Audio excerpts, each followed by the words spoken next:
May all beings be happy. May all beings be healthy. May all beings be free from harm. May all beings love life. May all beings awaken. Welcome to another Cuke audio podcast. I pray that you and yours are safe and comfortable, free from economic hardship, and able to get out and do whatever it is you want within the limitations of the universal precept of do as little harm as possible. So today we have a guest for Life in Bali. His name is Janur Yasa, and he is the founder of Plastic Exchange. You can access that online at plasticexchange.org. And like the name implies, it's a way to clean up the island, clean up the world by giving people something for the plastic they collect. In this case, it's based on giving rice. And it's been very successful. And he's a nominee for a CNN Heroes Award. So he's gotten a lot of press, and really happy to have him on. And I've really enjoyed talking with him. So here we go. Let's give him a call, huh?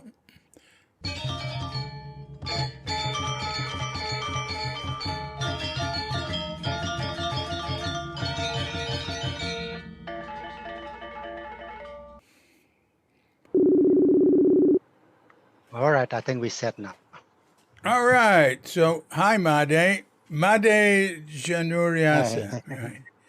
Well, I've heard good things about you from my wife and Biwa people. Thank you. Well, let me ask you first. Where are you from in Bali? well, I was born in Tabanan, which is about probably 45 minutes west from Sanur. Yeah. In a really small village with no running water, no electricity, no running water except on a river. Mm-hmm. One bicycle in my village. Oh, my gosh. One radio transistor where we get the news entertainments from. So it's hard to believe that 55 years ago that was the situation, or not the situation, that was the way we live in Bali, barter system, no money, no problem, Right. So you've seen a lot happen since then. So you created the Plastic for Rice Exchange. Yes. Tell us about that and how that came about, okay? So it's really come from the needs of, at the moments when the COVID-19 ran a havoc in our economy, in our way of life, that is so different than what we know. So what I saw was three things. The first one was the degradation of environments from the plastic, especially. The second one is because of, I'm speaking about Bali, that we live 80% from tourism. Because of that, the prosperity, the economy is down. And then the third one is the self-worth or the dignity of the people, the morale is down. So I thought to myself, what if they bring plastic and I will give them rice? And this is really aligned with Balinese philosophy, which is Trihita Karana. Three is three, or three is three. Hita is happiness, and Karana is the way or the harmony.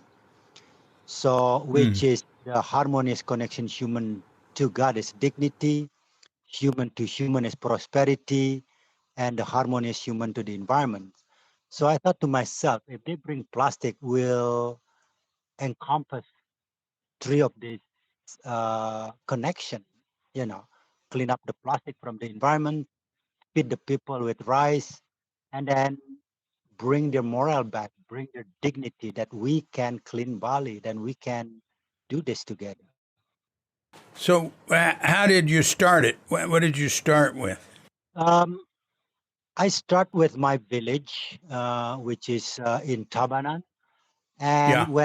when I start this, I wasn't sure if it work or not, you know, but there was no agenda in like, oh, I'm gonna big and all of those things.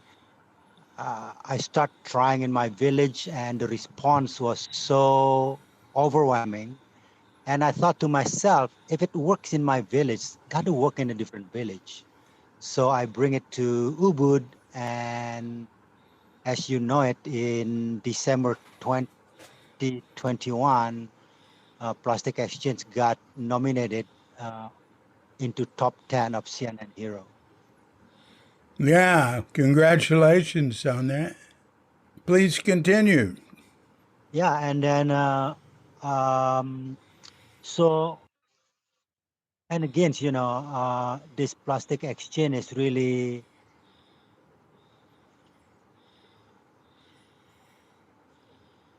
how do we make a how do we make a wisdom pragmatic? Yeah, meaning so Mm-hmm. many wisdom in the world or in different society, but a lot of those wisdom is become a good way, you know, a good saying. But how do we do it? Same thing with Trihita Karana, you know, connection, the Yeah. harmonic connection, human to God, human to human, human to the environments. But how do we do this? You know, how do we make this harmonious? And then the other thing is also, this is also aligned with Balinese philosophy called Tatwamasi, which is you is me, or you are me, or you are part of me, meaning the receiver become a giver and the giver become a receiver. So that's what I see in this plastic exchange that Yeah. really against, you know, good for the environment, good for the economy, and then good for the morale. Yeah. So, uh, what do you do with the plastic that you receive? So the plastic that we receive, we work with aggregators, the plastic aggregators, and we send it to Java at the moment because there is no plastic processing plants yet in Bali. Yeah. So that's going to be the next step of plastic exchange is how to turn this plastic into useful material. One of them is I'm now doing a lot of work with organic material Mm-hmm. because if you look at the trash that go to the landfill, 60 to 70% is organic. So Yes. if we can solve this organic in our house, so we already solve 60 to 70% of the problem. Yes.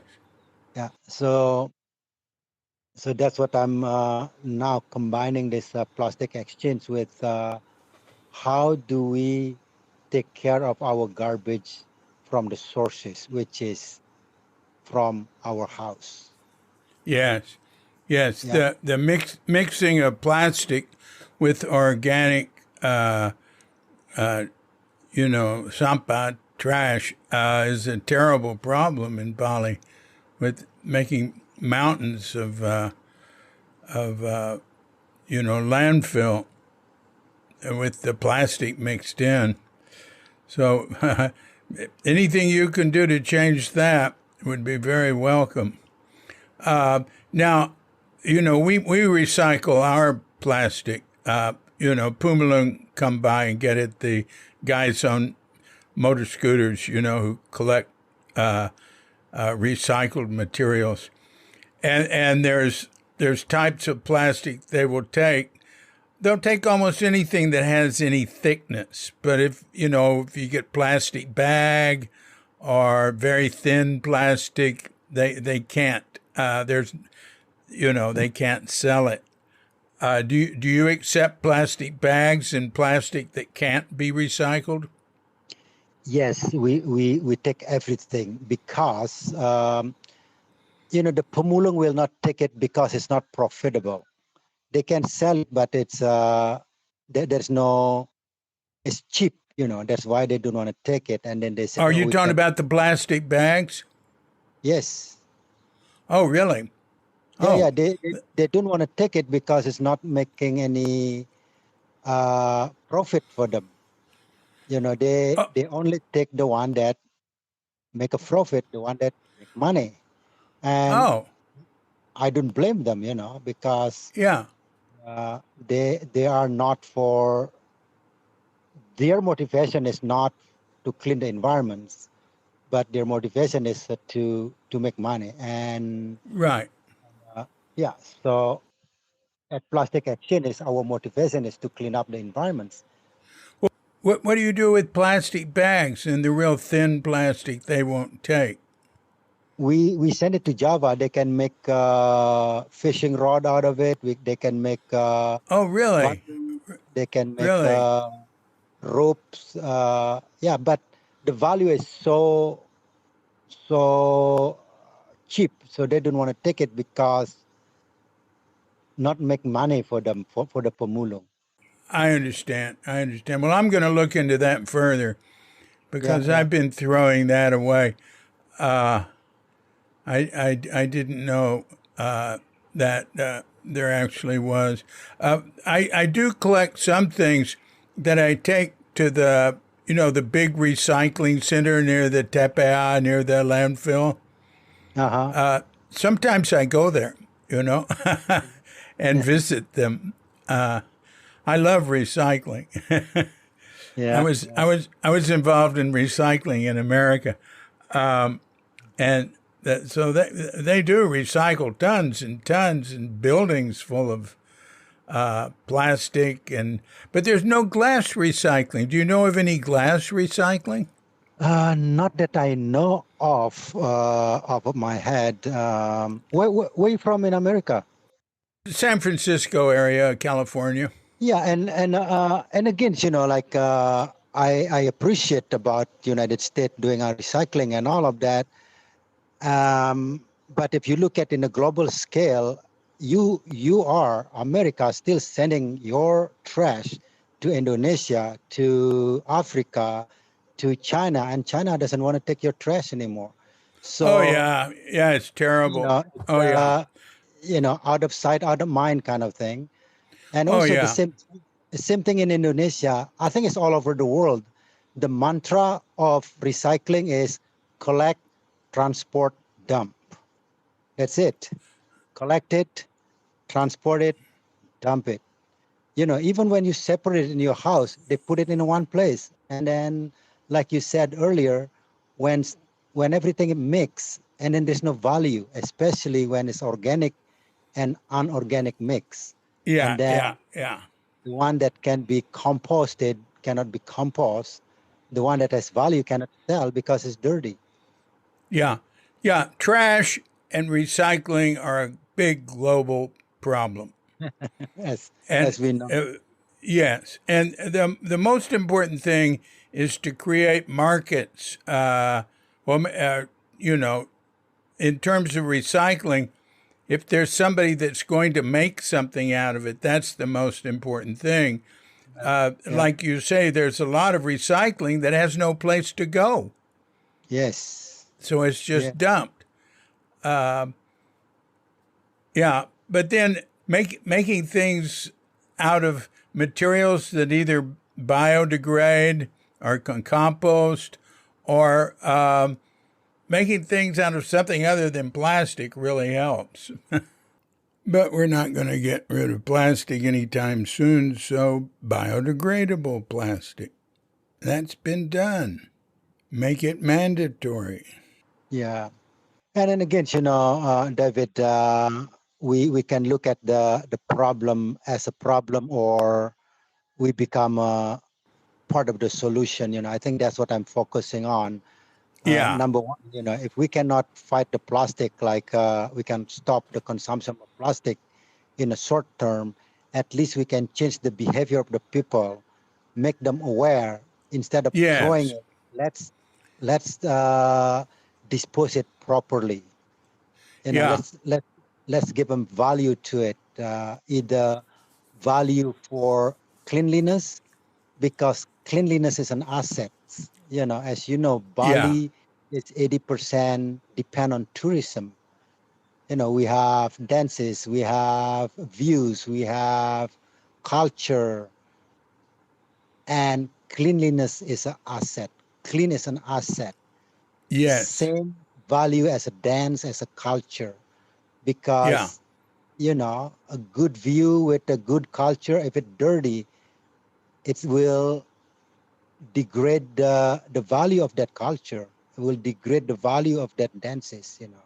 So that's what Yeah. I'm saying to Yeah. people when I go to the villages. um, Cleanliness is asset, not just asset in quote to make money, but also asset for your health, asset for Yeah. your future. We just need to understand that the education just relentless, you just sit over and over and over like a broken record, like. Yeah. Well, I have a question. I've gone to retreats at Tabanan at Murta Ada's Balu Usada. Mm-hmm, And, I'll walk around there and there's plastic in the creek. So I mm-hmm, talked to the manager of the place, who's Balinese, mm-hmm. and I say, "Have you talked to the villages upstream about not putting their plastic in the creek?" He said, "They don't want to hear from us. We're city people, you know. They don't want people from Denpasar telling them what to do. They've been dumping their trash into the creeks for centuries." Now, it seems to me that what you're doing deals with that problem, that because you're offering them food for it, then I think they will listen to you. But you're also from Tabanan.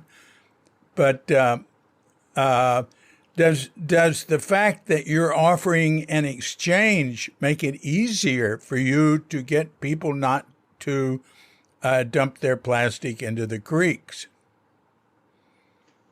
Well, there's several things, to make people do things. There's many ways to make people do something. One is punishment. One is make them feel ashamed. The other thing is through rewards. The reward is one of them is through material rewards, and one of them is through proud, to clean their environments. Yeah, Yes, by giving a rice, it's in coach much easier, like when in a way like this, David, what is trash? Trash is something that has no value. So I trying to put a value in something, either through material, but also through reward, which is proud, which is dignity and all of that. Yes, it make it easier. Then the second one is I looking for a leader in that village. It doesn't have to be a leader of the village. Anybody that's crazy enough, I say, we need to find crazy people, yeah, from that village to lead this movement. Otherwise, it doesn't work. Otherwise, if we trying to force them to do this, like, hey, what is in it for me? Even if we think about it, what is in it for me? It helps. It's but they don't get it. You know, they don't get it. Even us, even me myself, I'm guilty of myself. I understand plastic is bad. You understand plastic is bad, but can you live without plastic? Sometimes I forgot to bring my water bottle and I thirsty. Oh my God, I reluctant to buy aqua bottles, but no kidding, no you, kidding. you know what I'm saying? So just because we know it doesn't mean we do it. Yeah, Now, think about it. The people that even that not have an awareness. They're gonna be like, what the F you talking about, you know? Yeah. So that's why I said at Plastic Exchange, there is two kind of knowledge. One is cognitive in our head, one is embodiment in our body. Cognitive, we get it through workshop, watching a YouTube, reading, somebody tell you about it, make us smart in our head. Yeah.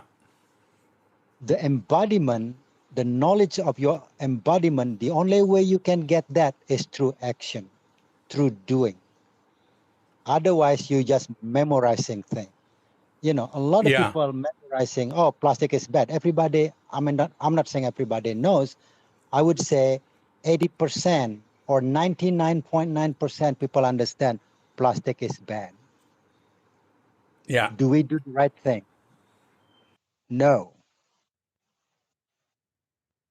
You know, just because we know it doesn't mean we do it.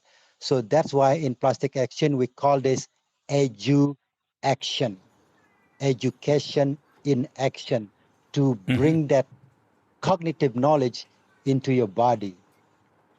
So, like I said, you know, there's two kind of a knowledge. One is cognitive and one is embodiment. So a lot of people said to me like, hey, do you do education? I said, yes, I did. The education that I do is called action, which is education in action. Because what people understand about education is telling, put people in one room and then let's do workshop. Let's do, you know, in what, April, the world, the environmental day, everybody making this, that. And then after that, what? What is the action after that? You know, so what I'm really emphasize is through action. So really the mission of plastic exchange is to change people behavior through action by exchange plastic through a barter system with either rice, clothing, anything that we can barter with. So really a Yeah. barter system to change people behavior. Because to change people behavior, you need to do it over and over. You cannot just do it once and you think, oh, I'm good. You know, no. Yeah. Habit is something that you do repeatedly. Yeah. Yeah. Yeah. So my teacher said, if you want to remember a move, you need to repeat that move 100 times. Yeah. If you want to get that move into your muscle memory, you need to repeat that move 1,000 times. Yeah. So repetition, repetition, repetition. And a lot of people also ask me, well, that's cost money. Yes, clean up the environment is cost money. To maintain the landfill is cost money. Not just cost money, cost health, the pollution, the smell. I mean, go on and on. The gas methane that impact the ozone, the hazard, the people that live around it, the people that work in a landfill. It costs not just money.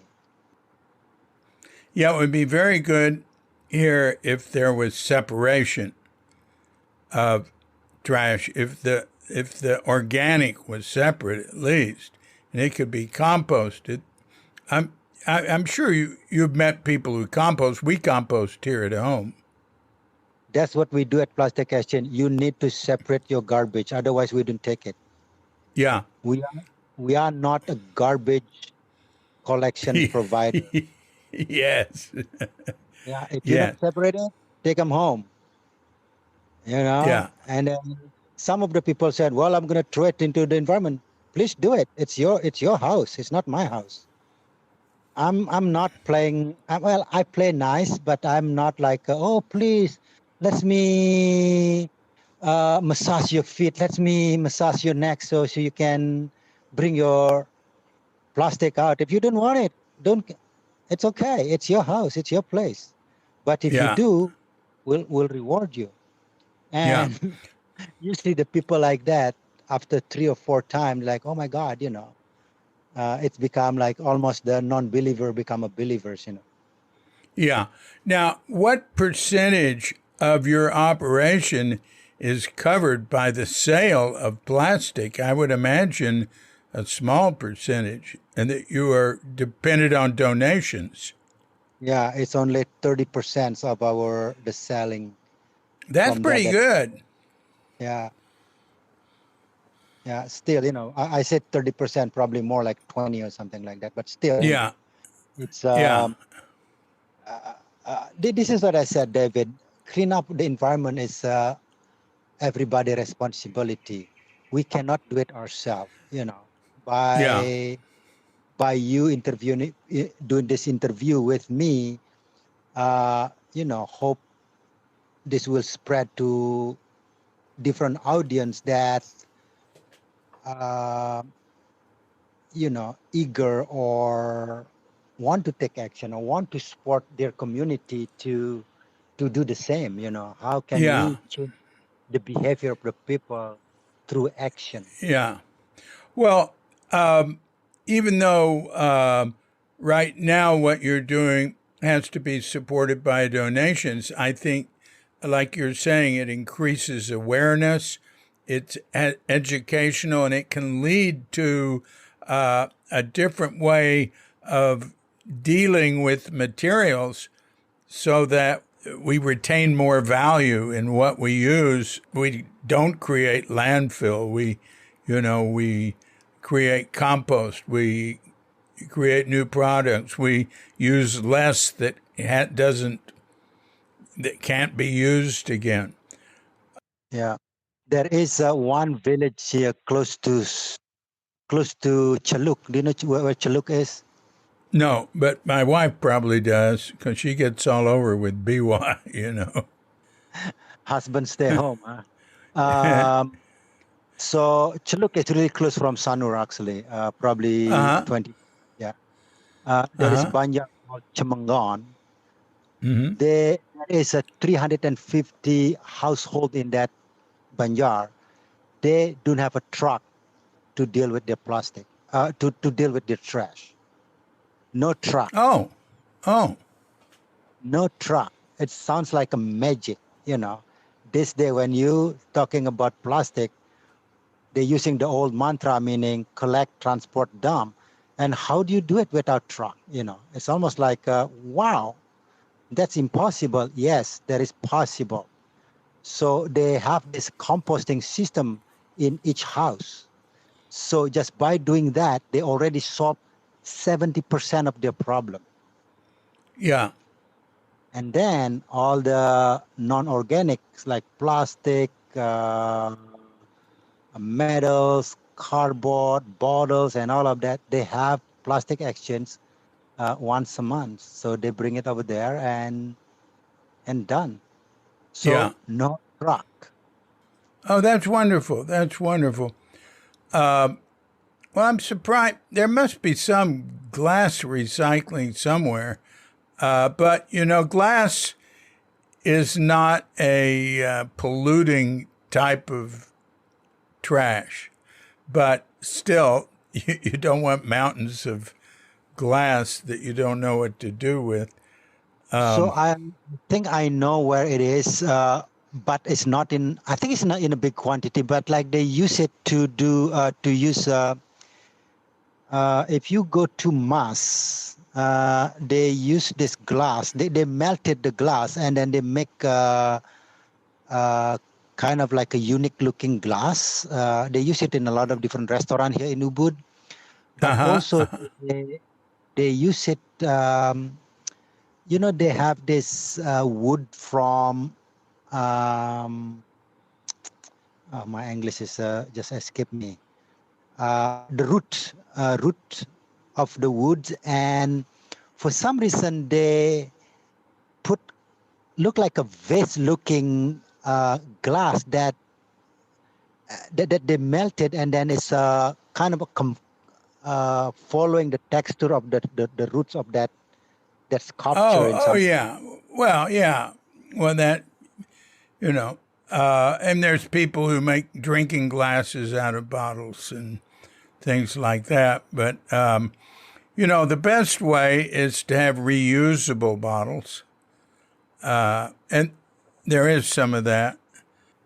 It's just all of this is just a problem. But human beings are capable of solving them. We need people to pay attention to you. And we need more people like you coming up with good solutions. How does somebody donate to your organization? What's the name of it? It's called, you can go to website called plasticexchange.org. Yeah. And then there is a PayPal, there's a GoFundMe, or people can also send a direct donation to my foundation. The foundation is called Jagat Gemah Ripah. Yeah. Plastic Exchange is include the brand name, PlasticExchange.org, I can remember. Is that good enough? Just PlasticExchange.org? Yeah, and then they will, we have link to Facebook, we have link to Instagram, we have links to the events that happening every month. Yeah. Well, let me ask you a little bit about yourself here. Sounds like you were born 55 years ago. From what? Something Something like you that. said. You said that earlier. How did your life progress? Well, like I said, I was born in a small village and life was so simple. Go to the rice paddy and helping my father, my grandpa and all of that. And then when I was graduate from elementary school, my father said to me like, hey, if you want to be somebody, you need to continue your education and also you need to get out from this village.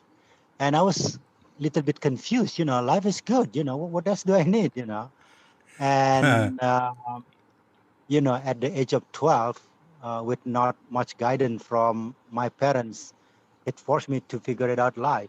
I grew up quickly, either sink or swim. Really? That is something. That is good for them. So what did you do? Where'd you go? I go to Tabanan from my village to the city, so to speak. Yeah, yeah. And I live with a bunch of kids. Learn how to cook, learn how to, to do everything that you need to eat, you need to sleep, you need to study, and all of those things. So like I said, through my journey as a little boy from a small village, moved to a bigger town and a bigger city of Denpasar to attend university. And again, got into a lot of troubles, or like a famous quote says, if you are not doing something crazy when you are young, so there is no story to tell when you get old, right? That's really good. And sometimes looking back at what I have done, I am amazed that I graduate from university, and Uluwatu? You go to Uluwatu or what? to Udayana. Uriani and Uluwatu. Yes, yeah. Yeah. And sometimes, to be Oh, honest, I still have a nightmare about it. Sometimes I woke up in the middle of the night that I didn't pass the exam and like, oh shit, wow. That's great. That's great. But sometimes, yeah, I'm survived. And then in 1996, I moved to California. I met a woman, beautiful woman from California, and she said, if you love me, if you love me and yourself, come find me in California. And that's what I did. I flew to United States, to San Francisco in December 1996. Yeah. Never been on an airplane before, so through the journey in United States, I met people. It's really like I learn new thing and unlearn what I already knew. I was, drunk was my ritual every night. to Yeah. find to find God and enlightenment. Hmm. I didn't find it. Um, and in United States, I surrounded by people that care about their physical fitness, eating well, and all of that, and really changed my life. I always said, traveling was the best thing that ever happened to my life. Yeah, that's great. That's great. Where in the San Francisco area did you live, or did you live many places? Or I live in many places. The first place that I live is Eureka. oh yeah, One, that's way up north. yeah, Yeah. 101 North. No, that's So more than 1 hour north. That's like no, Eureka's like I mean the 5 hours north. Highway 101. Yeah. Yeah, yeah, Yeah, that's way up there. That's nice country. That's redwoods and yeah. uh so what'd you do Humboldt. in Eureka? I was doing odd jobs. I was river guide as a rafting, Oh, and really? then and then I moved to Oregon to Sisters. I've been in Sisters. That's a small place near Bend. Yeah. Yes. Bend, Oregon's beautiful Yeah. place, desert. I work for Outward Bounds. Oh, that's wonderful. Yeah, Yeah, it's very uh, well known. Yeah. known. And then I moved to Truckee. Truckee. Oh, that's over. Is that in Nevada? No, that's just next to Nevada. Exactly. I'm trying to test your geography here. Yeah. That's yeah, it's in California side, just in Lake Tahoe. It's almost about Yeah, Lake 12. Tahoe. Right. You know, that's right. Katrinka's son lived there. In fact, let's see. Uh, he lived there after you. Uh, but yeah, that's right. We used to go visit him in Truckee. Right. Yeah, Truckee, Yeah. California. Yeah. And I work for Patagonia in Reno, Oh. the clothing company. Oh. Oh, in Yeah, Reno. Oh, in Reno. Reno's fun. yeah, they Uh, have a big warehouse in Reno, yeah. um, and their headquarters is in Ventura, Yeah. Down south. down south. Yep. Yeah. And Ah. then I moved to Taos. Oh my gosh, I've spent a lot of time in Taos. Wow, you ended up in Taos. That is very cool. I love Yeah, Taos. yep, yep. I bet we Taos. know people in common because Taos. Say it again. I bet. Well, I imagine the people you were around and some of the people I was around there would be the same. Yeah. We can talk about that later. But that's very interesting. I love Taos. Yeah, I've lived in Santa Fe, right next to it. I've been many, many times to Taos. I have many friends there. Yeah, I live in Taos for 5 years. In what? I Well, how live in long? For Taos for 5 years. What years? 19 20, 2000 to 2005, 2005 to 2010. Yeah, well, I was there a couple of times probably in that. Yeah, 2, 3 times in that time. That's great. Yeah, yeah, yeah. That's great. I have a lot of friends in Santa Fe too.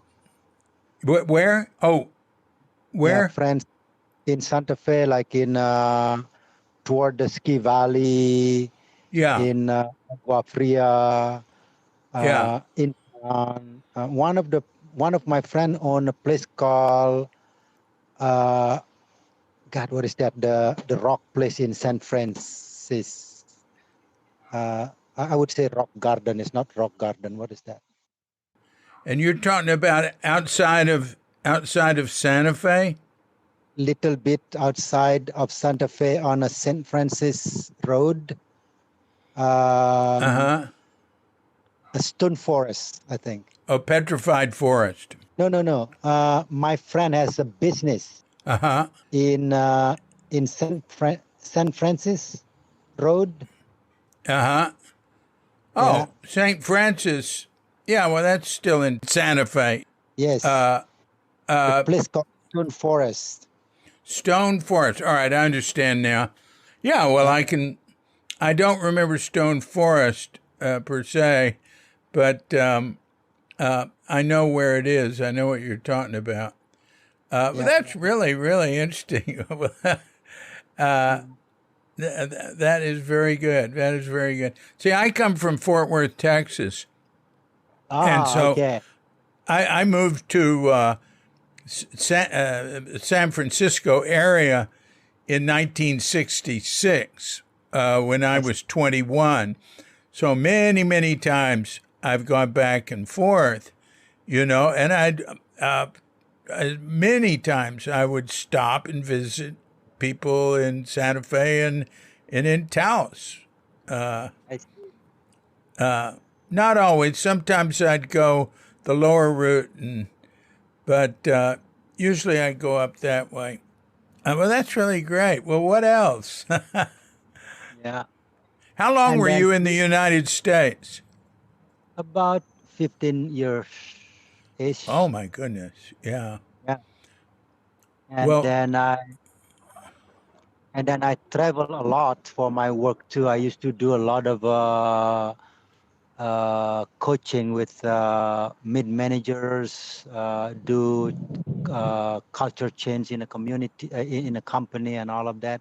So I travel United States more than I travel Indonesia. So uh yeah, huh. I've been to East Coast, West Coast. I mean Phoenix, Oregon, Washington. Yeah, Washington State. Washington State, Washington D.C. Ah, Uh, pretty good. upstate New York. Yeah. Oh, you've been around more of America than most Americans.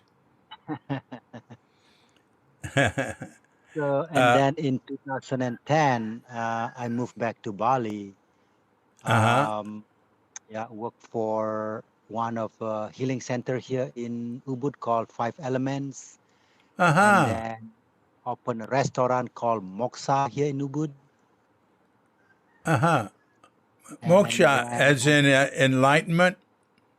exactly, Yeah. yeah, it's here in Ubud, and then 2020 the COVID pandemic hit the world. Yeah. So that's when I start plastic exchange. Yeah. Oh. Oh my goodness. Uh, so that is that is very impressive. That is very impressive. So, have you been? How's Galangan Kuningan been for you? This is like the most important time of the year in Bali. I'd say this in Nyepi, Galangan Galungan. Kuningan is 10, 12 days there. Yeah. Uh You, you know, yes, it's important and all of that, but the for me the feeling is not. I mean, of course, things change. The world has changed. from no electricity to electricity, from no car, there's car, from communicating through smoke signal to, like right now, we're talking through Right. through Wi-Fi, whatever it is. You and I You know, have only talked a little bit, but we've communicated on the regular phone, on WhatsApp, and on Messenger. exactly. What I'm saying is like, you asked me what about the Galung and Kuningan. When I was a kid, I used to looking forward to it. Why? Because there's going to be special food. There's going to be a special lawar and this and that. And Yeah, now you can get that every day. yeah, You can get. It's like in United States. You can get turkey every day, not just on Thanksgiving. right. So like, oh yeah, it's another turkey. What I'm trying to say here, I it's understand very yes. much. Yeah, Yes, yes, yeah, yes, it's important celebration and all of that. And for me, the feeling is just not as exciting as it was because of the thing that signified that ceremony for me. It's also a food. yeah, Um, yeah, you can get eggnog anytime, anywhere, any place in the world now, not just through a Christmas time. yeah, Uh, yeah. yeah. Do you have But a again, penjor? yeah, of course, all of All those, right. yeah, the ceremony is the same, but the feeling just that, where is that I cannot Yeah, sleep. right, right. I I cannot just want sleep to to wait. explain that the penjor is a long bamboo pole that's curved and decorated. And incidentally, we have one in front of our house. Uh, Yeah, yeah. uh, and everybody puts them up. Well, all the Hindus put them up, and a lot of other people put them up. They're everywhere. Yeah, yeah. They're very tall, and they're hanging over electric wires in a lot of places and get caught in electric wires. That happens Uh, here. Uh-huh. It's we call it what you call what is the name of the evolution guy? Darwin. Yeah, it's called it Darwin Award. Oh, haha, that's funny. That's funny. The You Darwin got Awards. have you heard that? Oh, sure, I know about the Darwin Awards. That's for basically the Darwin Award is for people who died doing something stupid or bad, and thus eliminated themselves from the gene pool. Anyway, it's a sort of dark humor trip, but they're always interesting, and they come out every year. Yes, yeah. Well, like there was a guy in the Southwest.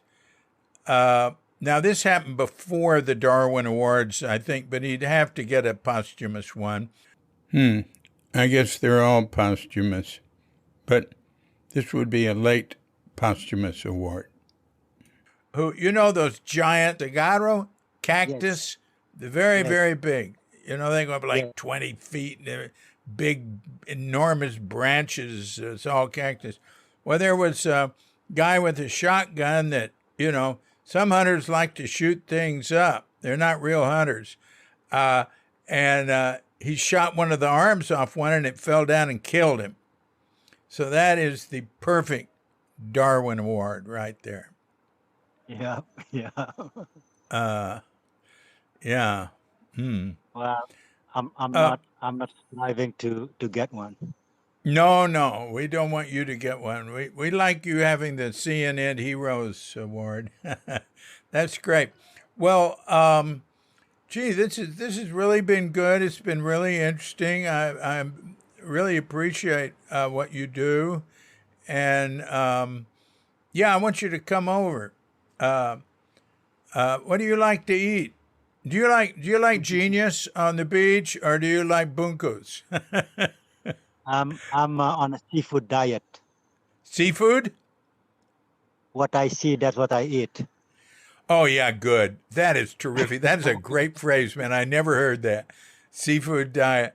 Yeah, me too. Me too. I work with a number of Balinese and Indonesians on music, Mm-hmm. and uh, I feed them, I cater them, and it's wonderful because everybody wants bunkus, which is very cheap. I mean, that's what they want. I give them whatever they want. And it's like, so sometimes there'll be like 8, 9 people, and it's like, it's, 90,000 yeah, dollars for everybody. that's great. I've really, it really has made me aware of it. But yeah, you've been ruined by living in America and you've I become an know. omnivore. I Yeah. know. Now I know good wine, good steak, good this, good that, good pasta. Uh, Yeah. but you know what is really like eating is for me. I I I eat every kind of food in a way. Of course, now I mean I'm not old. I'm refused to be old. You know, I'm uh, I do eat more like salads. If I eat bunkus like 3 days in a row, I can feel it in my body like sluggish and all of that. And then Yeah. I eat more salads and all of that. But Yeah. Yeah. Yeah. yeah, not like oh I because I always said like this to people: eating is the most fundamental freedom as a human being. You know, meaning you can eat anything you want. You know. But again, you know, I like a good food. I like a healthy food. Yeah. Yeah. Yeah. Well, do you get in Sanur much? When somebody invite me, Oh, okay. Well, you're invited. um, yeah, anyway, I'd love yeah, to talk to you more. Uh, sure. um, uh, I work at home. I'm almost always here, but I'm sure Katrinka's much more active out, Yeah. and we don't have a vehicle. We walk to the beach. We walk to places around here, and we get Mhm. rides in. We have a Bemo driver, or we'll take a taxi. We have a long distance driver, but we don't do that much. I think I'm. I think I might be going to Bangli on Sunday for a ceremony. Ah, Uh, I don't want to. I hate to drive long distances, but it's very special. And yeah. somebody who's very well connected, who started living up there, an American in the 70s. I don't know if you know Thomas Frick, but Mhm. uh, he said, he said this would be quite a treat to Uh-huh. go there. He speaks Balinese. Oh, Uh, yeah. Um, so maybe I'll go up there. But basically, we're around here. There's good Italian food at Riviera. There's, for Indonesian food, I like, um, what's it called?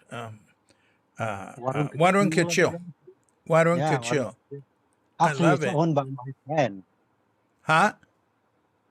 It's started with owned by my friends. Oh, really? My Oh, friend, it's great. It's great. We don't yeah, it's eat there great. much, but a little bit. We eat at Genius. Genius, Some, I love. not mainly we eat at home. We eat at home. My wife is a Sometimes I great go down cook there. Which one? for Italian food. Yeah. Riviera is near here. We walk to Oh, Riviera. Riviera. Okay. Well, I will Yeah, try. yeah, yeah, yeah. All right, we'll take you to Riviera. Okay. Uh, and they have good music. They have a lot of jazz there. Oh, Uh, that's good. That's good. yeah, Live music is always good. yeah, yeah. All right, all right. Well, hey, and what do I call you? Do I call you Made? Do I call you Janur Yasa or what? Well, you can call me anything. Janur usually people call me, but Janur. call me Yeah. just do not Well, call me late for lunch or dinner. So right. There you go. Very good. Uh, Janur, I people like call me Janur. Janur. I Yeah, mean, Janur. I know a number of Mades, so Janur would. You're the only Janur I know. All right. Very good. Very good.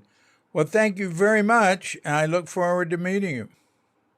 Yeah, let's do that. Probably after Kuningan, we'll do a meet in Sanur or something like that. All right. Very good. Well, thank you very much, Janur. And I really appreciate it. I appreciate what you do. And I look forward to the next time we meet, be it in person or not. Yep. So we can talk about Taos, California, Tahoe, Yeah. anything from north to Yeah. south, west, east. Yeah. Yeah, Indeed. Indeed. indeed. Yeah. Okay, David. Okay. Thanks a lot. Take care. Yeah, you too. Bye bye. Bye.